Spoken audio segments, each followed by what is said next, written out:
हमारी दुनिया में कई बार कुछ ऐसी घटनाएं हो जाती हैं जिसे हम समझ ही नहीं पाते हैं और कुदरत के ये करिश्मे बड़े बड़े साइंटिस्ट भी नहीं समझ पाते। तो आज की इस वीडियो में मैं आपको कुछ ऐसी ही चीज़ें दिखाने वाला हूँ। अगर आपको पहले से ही पता है कि इनमें से कौन सी चीज़ कैसे होती है तो वीडियो के कमेंट बॉक्स में कमेंट करके ज़रूर बताइएगा। तो चलिए अब वीडियो को शुरू करते हैं। हेलो फ्रेंड्स, मैं हूँ देव और स्वागत है आप सभी का आपके अपने चैनल नॉलेज गुरुजी में। चॉकलेट हिल फ्रेंड्स, शायद जैसा आप सोच रहे हैं ये उस तरह की पहाड़ी नहीं है। यहाँ चॉकलेट्स बिल्कुल भी नहीं उगाए जाते, लेकिन फिलीपींस में मौजूद इन पहाड़ियों का साइज बिल्कुल एक समान सा है। अच्छे मौसम में इनके ऊपर हरे भरे पौधे उगते हैं, वहीं गर्मी का सीजन आने पर यही पौधे मर जाते हैं और ब्राउन कलर के हो जाते हैं। इस वजह से दूर से देखने पर ऐसा लगता है मानो इन पर चॉकलेट से गड्ढे हुए हो। लेकिन असली सवाल यह है कि आखिर इस तरह के बिल्कुल एक ही आकार के पहाड़ आए कहाँ से और एक साथ इतने सारे कैसे बन गए? क्या इनका जन्म एक ही समय में हुआ था? इन सभी सवालों के जवाब आज तक कोई नहीं दे पाया। हालांकि कुछ रहस्यमय कहानियां हैं जो बड़े विशाल आकृति के लोगों का जिक्र करती हैं। माना जाता है कि पहले के वक्त में जियांट्स लोगों यानी कि बड़े इंसानों का घर हुआ करता था और वो खुद अपने हाथों से इन पहाड़ियों को आकार देते थे और इनके अंदर रहा करते थे। लेकिन यह केवल कहने की बातें हैं, क्योंकि आज तक इस बात का कोई भी सबूत नहीं मिला है। शेलिंग स्टोन, क्या आपने कभी ऐसे पत्थर के बारे में सुना है जो एक जगह से दूसरे जगह पर ट्रेवल करता हो? शायद नहीं। अब सोचने वाली बात है कि आखिर एक ऐसा पत्थर करेगा भी क्यों? क्योंकि वो तो भारी धातु की तरह होते हैं जिसे अगर बाहरी ताकतों से हिलाया नहीं गया हो तो वे हिल ही नहीं सकते। तो फिर कैलिफोर्निया और नवादा के बीच स्थित डेथ वैली नेशनल पार्क में ऐसा क्या हो रहा है जिससे ये स्टोन अपने आप ट्रेवल करते हैं? फ्रेंड्स, यहाँ पर मौजूद पत्थर रातों रात एक जगह से दूसरी जगह मिट्टी में निशान बनाकर आगे खिसक जाते हैं और उन्हें देखकर ऐसा लगता है जैसे यह बिल्कुल पानी में चलने वाली जहाज की तरह मिट्टी पर तैर रहे हो। फ्रेंड्स, इस अनोखी चीज़ को पहली बार करीब 100 साल पहले साइंटिस्ट ने नोटिस किया था। तब से लेकर अब तक इसके संबंध में कई सारी थ्योरीज दी जा चुकी हैं, जिसमें एलिंस्की की थ्योरी भी शामिल है। लेकिन इन सबसे ज़्यादा यकीन करने वाली थ्योरी मैग्नेटिज्म की मानी जाती थी, जिसके मुताबिक धरती के मैग्नेटिज्म से पत्थर पर डायरेक्ट असर पड़ रहा था और वो एक जगह से दूसरी जगह हिल रहे थे। लेकिन 2014 में जब इन्हें गौर से स्टडी किया गया तब कुछ और ही देखने को मिला। असल में ये पत्थर एक सूखी नदी पर पड़े रहते हैं और ये नदी रात में पानी से भर जाती है और फिर वो फ्रीज हो जाती है। सुबह होते होते यह पानी पिघल जाता है और फिर से भाप बन जाता है और इसी वजह से ये पत्थर बर्फीली नदी पर फिसल कर कुछ फीट आगे बढ़ जाते हैं। फेरी सर्कल, नामीबिया का नामीब रेगिस्तान एक बहुत बड़े रहस्यमयी गोलाकार वनस्पतियों का घर है और ये हर थोड़ी थोड़ी दूर पर रेगिस्तान में गोलाकार का एक शेप बना देते हैं। एक महान मैथमेटिशियन ने इन्हें पोल का डॉट ट्रेस भी कहा है, जो कि शायद गलत भी नहीं है। फ्रेंड्स, इन सर्कल का आकार 8 से 50 फीट का हो सकता है और वहाँ के लोगों का मानना है कि इन वनस्पतियों का इस अमेजिंग आकार में होना असफल में फेरिस देवता का काम है। वहीं कुछ लोग कहते हैं कि ये असल में भगवान के पैरों के निशान हैं, परंतु आश्चर्य की बात यह है कि ठीक तरह से साइंटिस्ट भी नहीं बता पा रहे हैं कि ये पौधे इस तरह का आकार क्यों ले रहे हैं। कुछ खोजकर्ता मानते हैं कि इन्हें प्यासे पौधों ने बनाया है जो पानी ढूंढने के लिए दूर तक अपनी जड़ों को पहुंचाना चाहते हैं। वहीं कुछ वैज्ञानिक मानते हैं कि ये आकार दीमक की कॉलोनीज बना रही है और अपने घर को बड़ा कर रही है। लेक हियर, हमने काली, सफ़ेद, नीली इन सभी तरह की नदियों के बारे में सुना है, लेकिन क्या कभी आपने पिंक कलर की नदी के बारे में सुना है?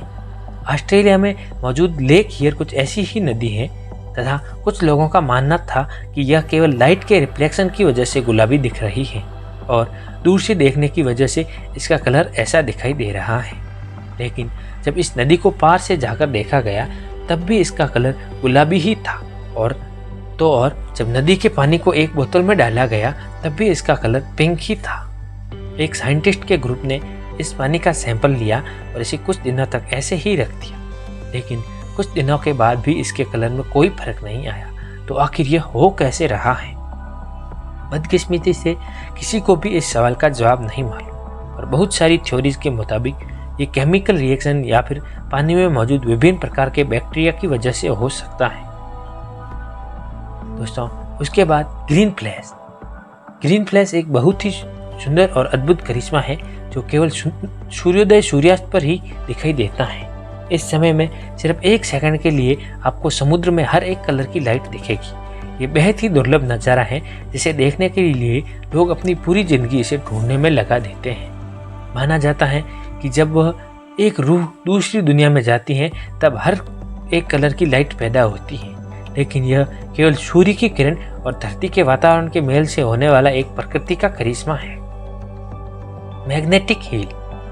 जब भी हम किसी पहाड़ के ऊपर बने रोड पर अपनी गाड़ी को चलाते हैं तब ढलान से हमारी गाड़ी अपने आप रफ्तार पकड़कर नीचे आने लगती है, और बिल्कुल इसी तरह से इस पहाड़ी के ऊपर चढ़ने के लिए हमें ज़्यादा पावर से गाड़ी को चढ़ाना पड़ता है। लेकिन क्या आपने कभी ऐसे पहाड़ वाले रास्ते के बारे में सुना है जिसमें गाड़ियाँ अपने आप ढलान पर चढ़ जाती हैं? मैं आपको बता दूं, ऐसी पहाड़ी हमारे इंडिया में ही स्थित है। लहर शहर से 30 किलोमीटर की दूरी पर ये छोटा सा रोड है जहाँ पर गाड़ी बिना स्टार्ट किए ढलान पर चढ़ जाती है। कार का इंजन बंद होने के बाद भी गाड़ी इस रोड पर 20 किलोमीटर प्रति घंटे की रफ्तार से ढलान पर चढ़ जाती है। इस अद्भुत रोड को कई और नाम दिए गए हैं, जैसे कि मिस्ट्री हील और ग्रेविटी हील। लेकिन आखिर क्यों यह रोड ग्रेविटी के सभी सिद्धांतों को तोड़ रहा है?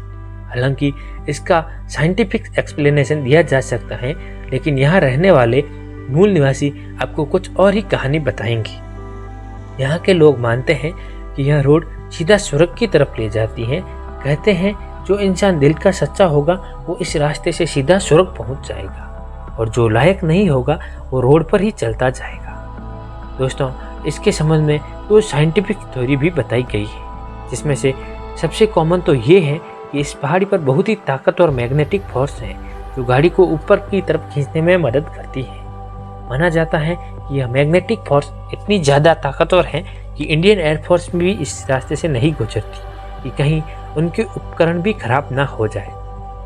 वहीं एक और बेहद ही पॉपुलर थ्योरी है ऑप्टिकल इल्यूजन की। इस थ्योरी के मुताबिक असल में रोड पर कोई भी मैग्नेटिक फोर्स नहीं है, बल्कि ऑप्टिकल इल्यूजन की वजह से हमें नीचे की तरफ जा रही ढलान ऊपर की तरफ जाने वाली ढलान जैसी दिखती है। इस रोड की शुरुआत में एक बोर्ड भी लगा हुआ है जहां से आप इस चीज़ को फील कर सकते हैं। वैसे तो यह रोड पूरे साल खुला रहता है, लेकिन अगर आप जुलाई से अक्टूबर के बीच यहाँ आएंगे तो इसका मज़ा बहुत ही ज़्यादा ले पाएंगे। चिंगिंग सैंड ड्यून। आपको जानकर हैरानी होगी कि धरती पर लगभग जितने भी रेगिस्तान हैं जहाँ तेज हवाएं चलती हैं और जहाँ रेत के पहाड़ हर दिन अपना रूप बदलते हैं, वहाँ हमें धरती के गाने की आवाज़ सुनाई देती है।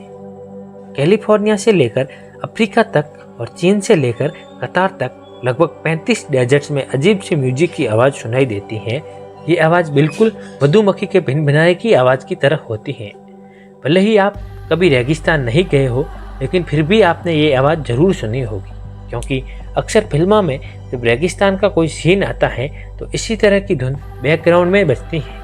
लेकिन ये आवाज़ आखिर कौन सी साइंटिफिक प्रिंसिपल की वजह से होती है, ये बता पाना बेहद ही मुश्किल है।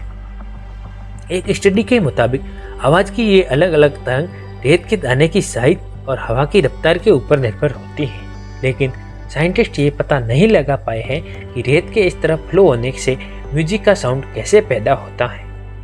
Ball lightning. हम सभी को पता है कि बिजली एक जिंग जैग बोल्ट के रूप में आकाश से धरती पर आते हुए दिखाई देती है, लेकिन ऐसा हर बार नहीं होता। कई बार लोगों ने आकाश से बिजली के गोले को गिरते हुए देखा है। मौसम के इस घटना को बॉल लाइटनिंग कहते हैं। यह घटना बेहद ही दुर्लभ होती है, इसलिए साइंटिस्ट को अब तक इसके होने का कारण नहीं पता चला है। एक साधारण बिजली के मुकाबले इस तरह की बिजली 1 सेकंड से ज़्यादा देर तक गिर सकती है, लेकिन तब भी इसे स्टडी करना बहुत ही मुश्किल है। कई बार इसे लैब में भी बनाने की कोशिश की गई थी, लेकिन केवल असफलता ही हाथ लगी। कई बार खोजकर्ताओं ने इसे थियरीज के माध्यम से बहुत समझाने की कोशिश की, लेकिन ये तूफान के वक्त हवा इलेक्ट्रिकल चार्ज हो जाती है और उसमें मौजूद मैग्नेटिज्म की वजह से हमारा दिमाग धोखा खाने लगता है। इस तरह से काफ़ी कुछ बताते हैं, पर असल में क्या होता है ये तो शायद बिजली के देवता पेरून या फिर थॉर से ही पूछना होगा। दोस्तों, आपको इनमें से कौन सा रहस्य सबसे अच्छा लगा कमेंट करके ज़रूर बताएं, और ऐसी और मज़ेदार वीडियो देखते रहने के लिए आपके अपने YouTube चैनल नॉलेज गुरुजी को ज़रूर सब्सक्राइब करें।